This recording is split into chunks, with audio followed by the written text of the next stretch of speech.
Ini ya Pak, Desa Kisam Kute Pasir ya. Iya Pak, ya Pak.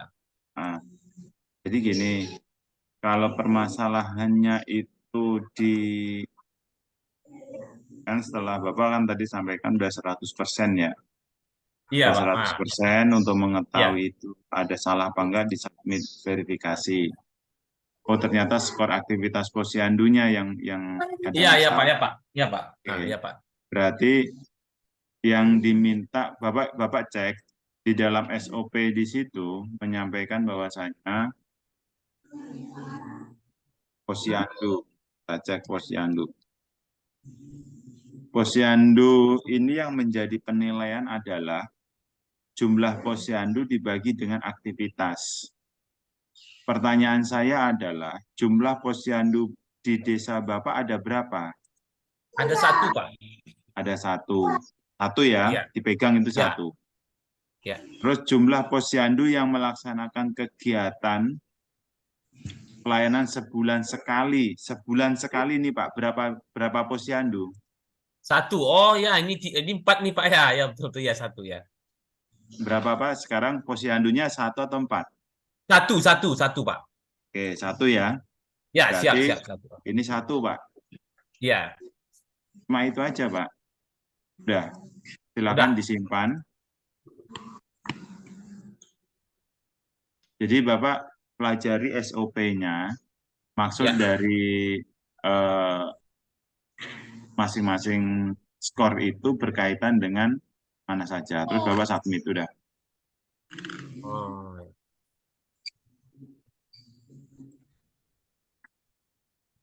Udah, udah selesai Pak. oh, Poin ya Pak. poin penting kembali adalah setelah Ya Pak. terjadi setelah muncul kayak gini, Iya Pak. punya beberapa rekomendasi yang menjadi usulan untuk Iya ya Pak. menjaga kevalitan data, Bapak cek kembali apakah apakah yang menjadi rekomendasi ini sudah sesuai dengan kondisi di lapangan. Oh, ya. Contoh, contoh kegiatan PAUD ini Iya, kita tahu. termasuk rendah. Apakah di desa Bapak aktivitas posyandu aktivitas PAUD tidak ada? Begini Pak, untuk desa Hitam Kusa Pasir, dia PAUD di desa tidak ada Pak. Dia PAUDnya ada di desa sebelah, di desa Kisam Oke. Kutarambe. Makanya orang tuh kalau anaknya yang mau mau masuk PAUD, dia harus ke Hmm, tetangga ke desa tetangga dia Pak. baik, itu menjadi evaluasi. Terus Ya. kegiatan PKBM kejar paket ABC. Apakah di desa ada warga yang buta aksara atau tidak ada PKBM-nya, Pak? Contoh, Ya. aktivitas di sini adalah mengantisipasi kegiatan terjadinya buta aksara.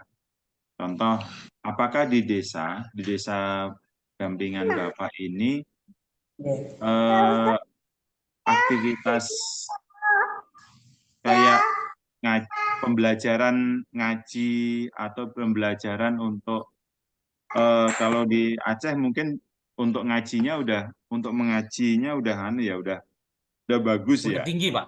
Ya, udah Nah, bagus. terus apakah masyarakat di desa masih ada yang mengalami buta aksara, Pak? Buta aksara dia ada sebagian Pak, yang orang tua Pak. Ya, itu Oke, menurut apa PLD di lapangan Pak. oke.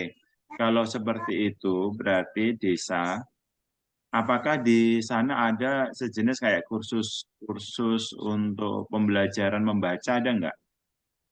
Membaca kalau ngaji ada Pak, tapi kalau membaca pelajaran sekolah nggak ada. Kalau untuk ngaji ada tiap Ngaji sore ada Pak. ya, ya Ya ngaji ada, ada. ada ngaji Yang ada tiap buta sore. aksara itu umur berapa, Pak? Berkisaran. Yang udah orang orang tua udah Pak. Nah, sebenarnya kalau orang tua, ini kan Ya. sebenarnya untuk mengantisipasi anak-anak muda yang nggak ada, yang nggak bisa baca tulis, Pak. Jadi kalau Oh mau ya Pak. anak muda, yang anak-anak sekolah usia sekolah itu tidak bisa baca tulis atau putus sekolah, Ah, maka kejar paket ABC koordinasi ke nanti ke dinas pendidikan kabupaten, kan? Iya. Kalau untuk ada aktivitas pembelajaran kayak ngaji, itu sebenarnya masuk ke PKBM juga, Pak. Ah, ya Pak, ya Pak. Tuh. Terus kegiatan kursus di sana ada nggak kursus menjahit, kursus les atau kursus sejenisnya yang ada di desa? Kalau kursus Pak untuk saat ini belum ada Pak. Nah, itu menjadi Kalau evaluasi aja, kursus Pak ya. menjahit kelompok Nah, nggak ada Pak. terus kemudian adalah pertanyaan tentang terdapat kelompok olahraga. Apakah di sana tidak ada kelompok olahraga, Pak? Tidak ada Pak. Dulu ada kelompok tim sepak bola. Ah, Lahannya sudah diambil sama pribadi, jadi nggak ada lagi Pak. Dulu ada memang. oh gitu, tidak ada kelompok olahraga, Pak ya. Berarti Iya, kalau karena gitu lahan oke, nggak ada Pak. Lahannya nggak ada. berarti di desa Bapak tidak ada kelompok olahraga ya. Tidak ada, tidak ada. Oke, baik. Tapi di sini yang menjadi pertanyaan saya, kenapa kok terdapat kegiatan olahraga masih ada nilai bobotnya? Seharusnya dia nol juga, Pak. Oh, dia kalau keluar bisa Pak, karena di Kisam Kutarambe tetangganya di situ orang Hmm. selalu main voli. Oh gitu. Iya, main voli, main Oke, tenis meja ada, karena dia kan baik. kalau kami di Aceh Tenggara ini berdampingan Pak. Oh iya, baik. Hmm. Sekarang bahasa sehari-hari. Ini apakah di sana hanya bahasa Aceh, Pak? Suku Aceh? Ah, enggak Pak, ada banyak bahasa, ada bahasa Aceh, Ah, ada bahasa Alas, ada juga ah, bahasa Gayo. nanti di cross check, Pak, soal Iya Pak ya, bahasa dan siap siap. agama. Agama di sana Ma- hanya Islam saja ya, Pak?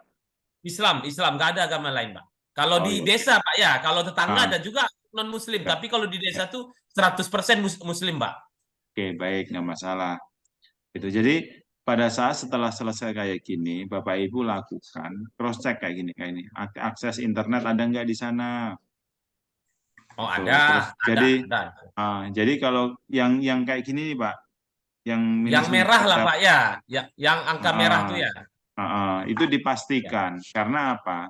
Ini nanti yang akan menjadi pertanggungjawaban kita untuk ke supradesanya. Oh Karena iya ya. apa?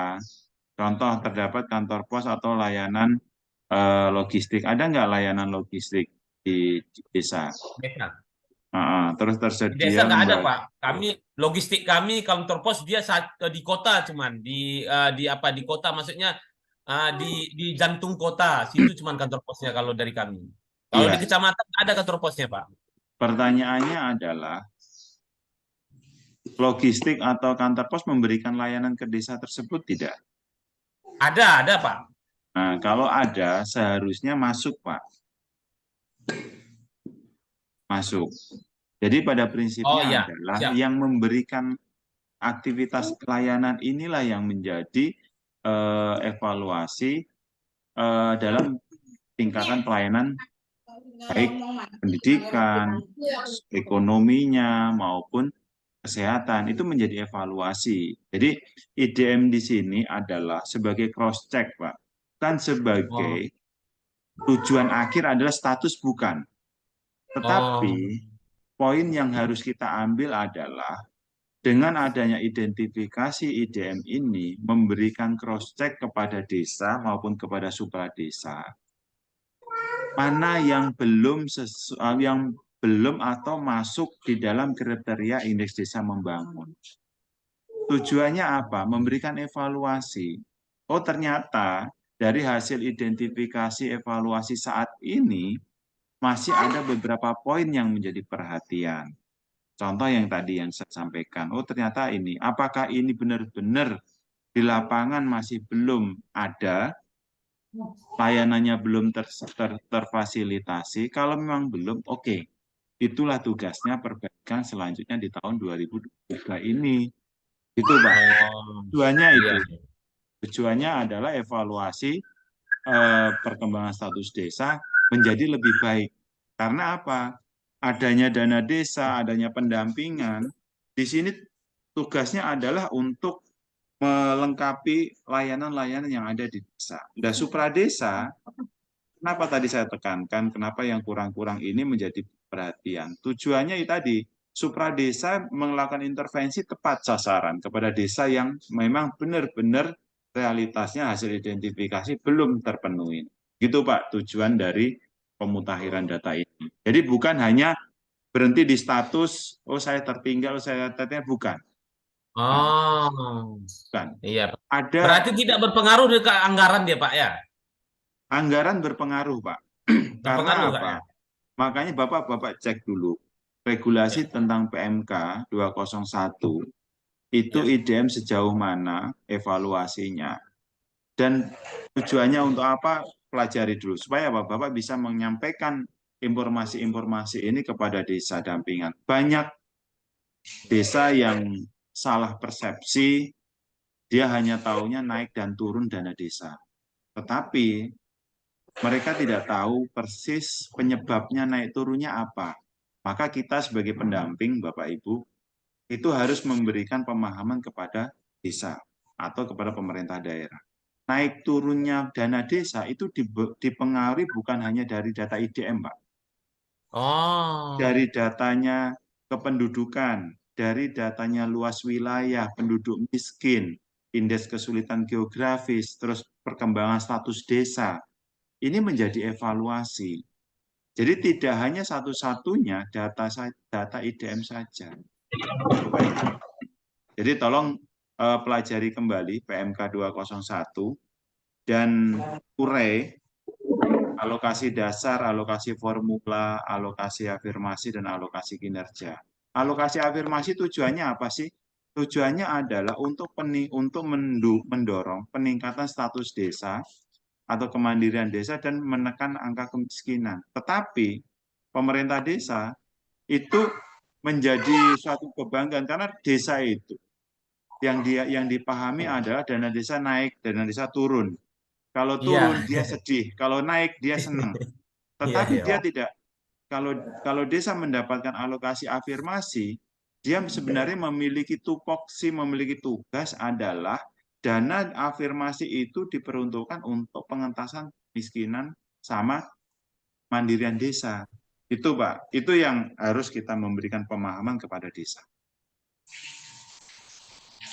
Oke Eh, Pak, untuk desa Bapak ada lagi yang perlu disampaikan? masalahnya itu tadi Pak, kalau udah itu kan nanti kan saya bersama PLD saya kan nanti kan saya cek tentang yang Bapak ajarkan tadi, kan gitu. Yang Hmm. sudah Bapak paparkan, maksudnya setelah itu nanti kami duduk bersama PD dan PLD di Kecamatan Lawe Sumur untuk membahas yang angka di bawah standar tadi, apakah memastikan apakah sesuai atau tidak sesuai.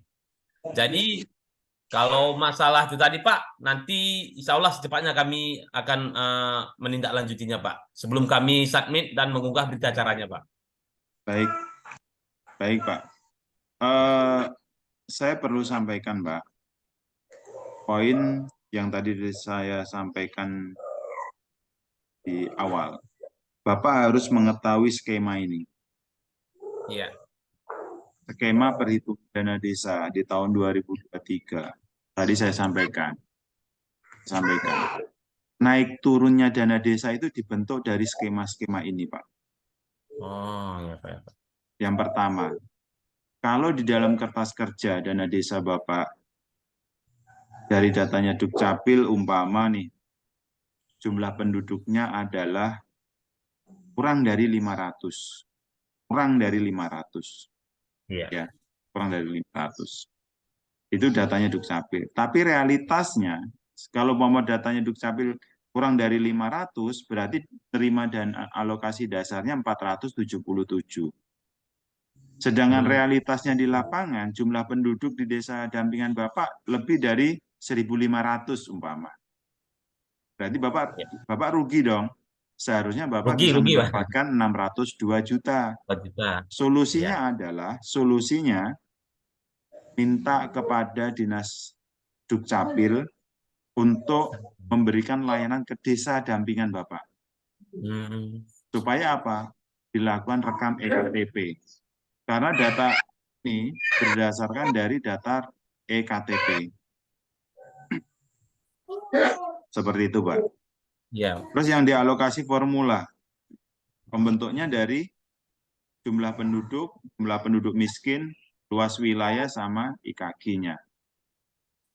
Yang paling besar yang mana? Adalah jumlah penduduk miskin sama ini Pak, Z4, IKG, kesulitan geografis. Itu yang paling penentu besar, alokasi formulanya. Gitu. Bapak harus ngecek juga, dicek nih, tahun 2022 sama tahun 2023, alokasi dasarnya berapa, alokasi formulanya berapa, apakah menerima alokasi kinerja atau alokasi afirmasi. Bandingkan itu Pak, tahun 2022 sama tahun 2023. Dengan begitu, Bapak akan mengidentifikasi dengan data ini. Seperti itu, Pak. Ya. Oh, alokasi farmasi ya. Kalau Baik. Sudah cukup, Pak?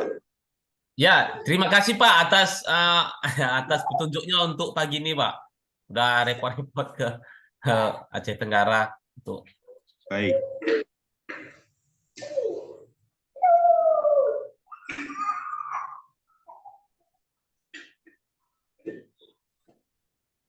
Pak Mus, Pak Mus izin Pak.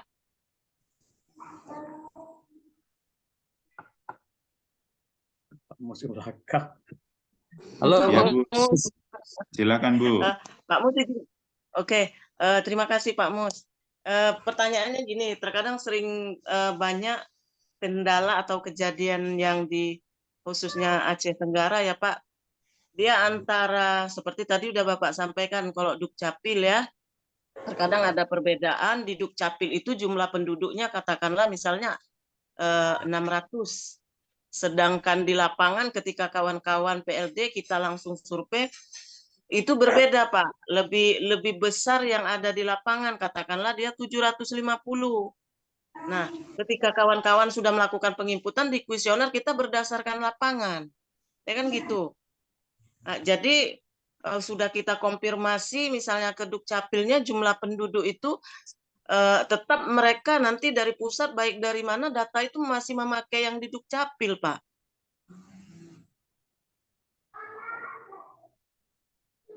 Ya, Bu. Solusinya minta Dukcapil untuk melakukan rekam EKTP kepada desa tersebut. Ya.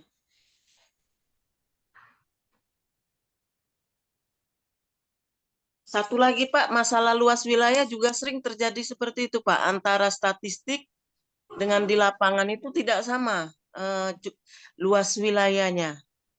Oke. Jadi Kalau luas wilayah, Bu, kalau tidak sama, silakan Bapak Ibu meng-cross-check, menyampaikan datanya ke BPS. Supaya apa? Kalau Bapak Ibu sudah menyampaikan ke BPS, nanti secara tidak langsung data yang ada di BPS akan terverifikasi atau terupdate.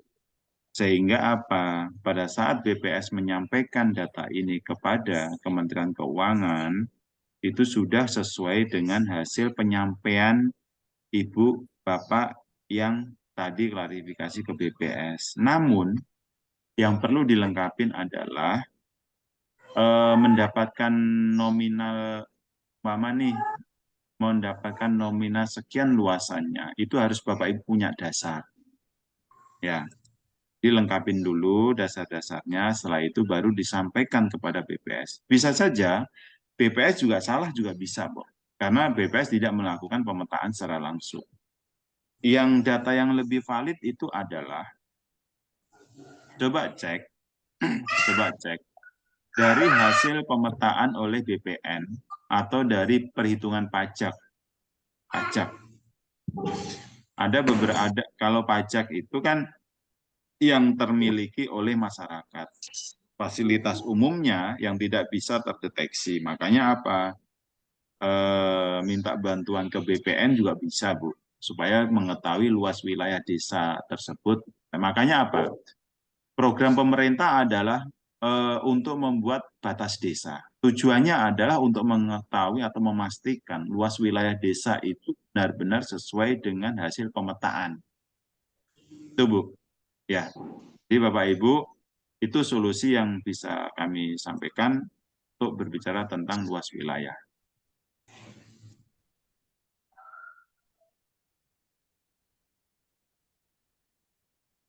Baik, Pak Silakan Mus. Pak, Terima kasih. ya, Pak Jesri. Dari Pak Jesri ada yang disampaikan?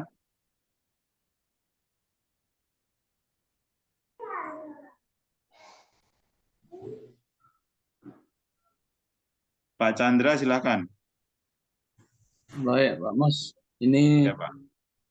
terkait ini pendataan ini kan, ini tadi itu saya minta slide yang itu tadi Pak Mus, yang PowerPoint tadi Pak Mus.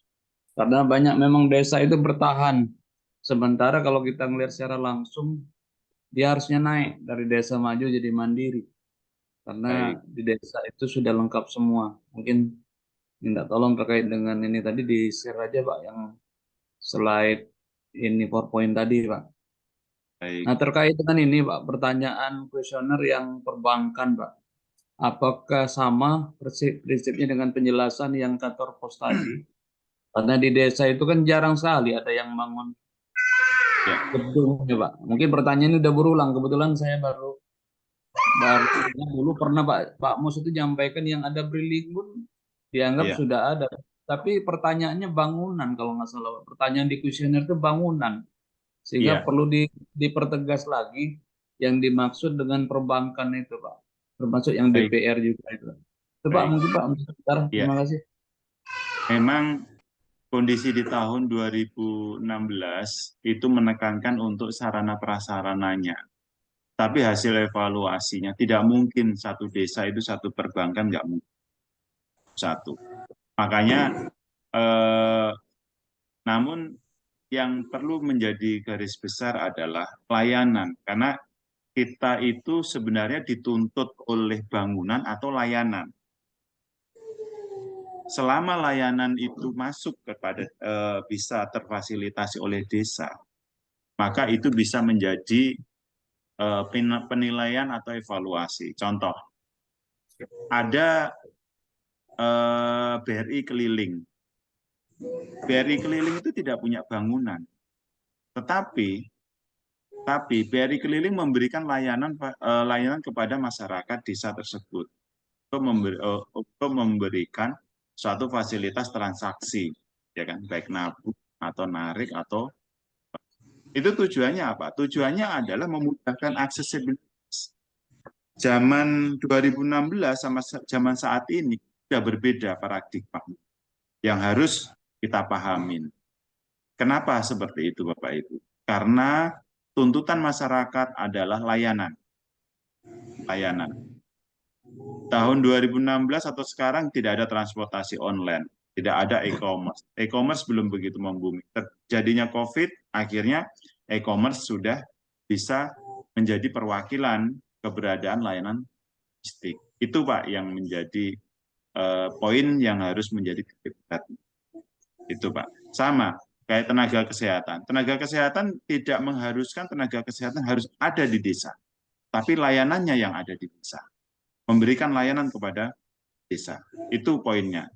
Seperti itu, Pak. Iya, Pak. Berarti termasuk dokter kan, dokter itu tidak mungkin 24 jam tinggal di desa, tapi dia kan ada tugas di puskes kayak gitu kan Pak Mus ya? Iya, karena Iya. sekolah dokter mahal, Pak. Jadi Pak Mus, rekaman ini saya rasa perlu juga di-share karena kalau kita butuh latihan berulang-ulang untuk menyampaikan kepada supaya paham gitu kan, supaya ini sama persepsinya Pak. Terima kasih Pak Baik. Mus. Baik. Assalamualaikum. Waalaikumsalam Bu Ibu yang dari Aceh Tenggara tadi masih ada yang disampaikan belum? Bu?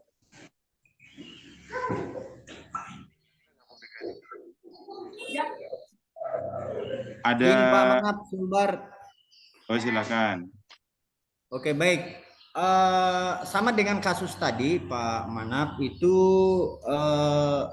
taruhlah posyandu di desa ada 2. Namun yang memberikan layanan secara rutin setiap bulan itu ada 4. Bagaimana itu Pak Manap? Gimana Pak tadi Pak? Halo? Ya, silakan Pak. Ya itu tadi yang saya bilang, kan ada posyandu ada 2. Ya. Tapi yang memberikan layanan setiap bulan itu ada 4. Tapi Oke. bukan posyandu yang ditempati, tapi posyandu darurat lah biasanya di kolong-kolong rumah. Baik. Berarti Apakah posyandunya bukan dimasukkan yang 2 tadi atau gimana? berarti posyandunya bukan 2, Pak. Ada 4, Pak. Posyandu itu aktivitas atau tempat, Pak? Aktivitas. Aktivitas ya, Pak ya. Kita sepakatin Iya. dulu, Pak. Kita Oke, siap. sepakatin. Posyandu ini adalah aktivitas kan, bukan tempatnya ya, bukan gedungnya ya, Oh, aktivitas. bukan gedungnya ya. Kalau posyandu ini adalah aktivitas, maka yang menjadi aktivitas 1 bulan sekali, 1 bulan 2 kali, itu adalah itu yang dinilai. Makanya saya tanya, Pak Ahmad, bedakan antara jumlah posyandu yang ada di desa, setiap RT umpama ada 5 gitu. Ada 5 ya. Jumlah posyandunya ada 5. 5 di sini adalah posyandu ini di RT 1, RT 2, RT 3, RT 4, RT 5. Aktivitas di RT 1, RT 2, RT 4 sampai RT 5 itu setiap bulan dilakukan. Itulah Pak yang dimaksud. Jadi yang dimaksud adalah aktivitas posyandu yang ada di desa itu, umpama tadi itu, oh jumlah pelayanan posyandu ada 5. Aktivitasnya melakukan pelayanan 5-5-nya itu setiap bulan sekali, itu yang dimaksud. Oke, bagaimana kalau salah satunya tidak ada yang tidak aktif, Pak? Baik. Apakah gedungnya kan ada? Gedungnya ada. Tidak. Kan ada juga pertanyaan jumlah posyandu. Oke. Salah Jumlah satunya posyandu misalnya ada 4. Jumlah posyandunya ada 4. Aktivitasnya cuma 3. Ya udah 3, Pak. Maka nanti nilai dari scoring aktivitas posyandu, dia berarti 3 dibagi 4, Pak. Gitu. Jadi di dalam SOP itu penjabarannya adalah aktivitas dibagi jumlah posyandunya. Seperti itu, Pak. Oke, baik. Thanks, Pak Manap. Ya, siap.